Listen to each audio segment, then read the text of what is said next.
Sinong ikukulong natin? Sinong ikukulong? Ang Pangulong Marcos! Kaya ba natin? Kaya! Kaya? Sigurado kayo? Iyo! Walang atrasan? Oh, sigurado kayo? Yes! Kung ready na kayo, sige, pumunta na tayo. Ready na ba? Okay, kumanda kayo. Pumunta tayo ng Quiapo. Ha? Forward doon. Bakit tayo pumunta ng Quiapo? Magsimba.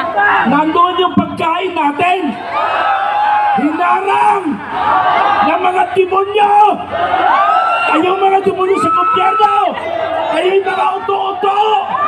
Nagpamauto tayo. Payag ba kayo doon? Payag ba kayo niluloko tayo? Payag ba kayo tayo tinatarantado tayo? Kaya dapat magising tayo. Pero binilang ko kasi kanina, in-estimate ko ang ating bilang. Kaya pa tayo ipasok sa kulungan eh. Hindi na? Okay. Sandali lang. Masyado tayo mainit. Darating tayo dyan. Susubot tayo. Subot tayo. Kaya po, magdasal tayo. Magdasal tayo. Ha? Ipagdasal natin na ang Pangulong Marcos ay makonsensya na. Walang hiya siya. Alam niyo mga kaibigan, ganito. Kargado! 1970 ay Marcos Loyales. Kaya ang best friend mo. 2023. Dalan mo na tubig. Last quarter, nag-withdraw ako sa kanya. Alam niyo po mga kaibigan, Lagi ko binibigyan ng tubig yan. before the COVID period, nasa loob ako ng inner circle, ng campaign ni Bongbong Marcos. Ang kasama ko doon, si Mr. Ana Neva. Kilala niyo ba yun? Bunsong kapatid ng magnanakaw! Ha? Bunsong kapatid ng magnanakaw! Alam niyo ang ninakaw initially? Tinago niya yung donation sa campaign? 2 billion! 2 billion pesos! Kay Senador Marcolita, hindi pa umabot sa... Ha? Wag mo na. Hindi kailangan sunugin. Ang dapat, ikulong. Kaya ba nating aristuhin? Kaya ba natin aristuhin? Ayun na! Okay, ang unahin natin, ang aristuhin natin, citizen arrest. The powers emanate from the government, from the civilian people.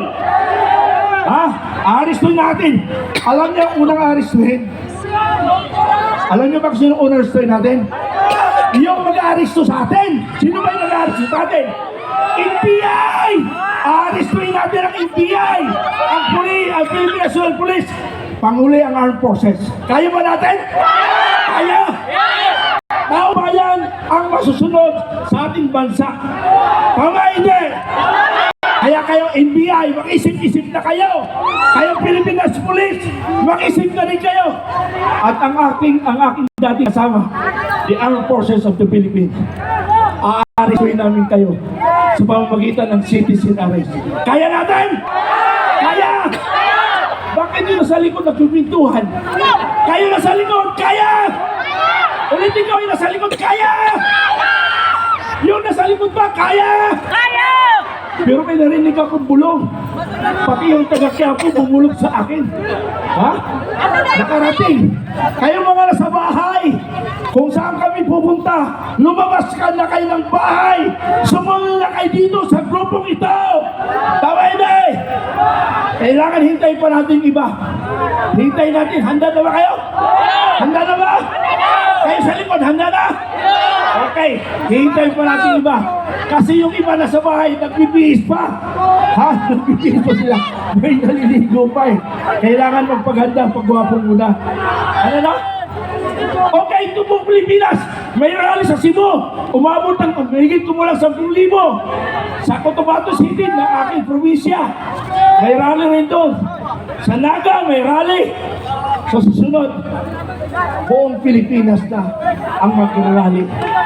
Okay, handa na ba tayo? O Quiapo, susundin natin yung pagkain. Hinarang nila yung pagkain natin. Kaya nagugutom kayo. Sino may kasalanan nagutom tayo? Gobyerno! Sinong utak ng gobyerno? Sinong mastermind ng magnanakaw? Ang ako, naloko nga, Pangulo Marcos, ikaw na sa'yo na lahat ito. Ayaw ko na. Hindi ko na kaya si Marcos. Taong bayan na lang. Hayaan nyo mga kaibigan, pag umakyat uli ako dito, yun ang sinyalis natin, susugod na tayo. Okay? Okay ba yan? Okay, humanda kayo. Baka salita lang kayo. Hindi! Okay, Pangulong Marcos, humanda ka na. Aristuin ka ng taong bayan. Mabuhay kayong lahat. Para sa lahat ng Pilipino, lumalaman sa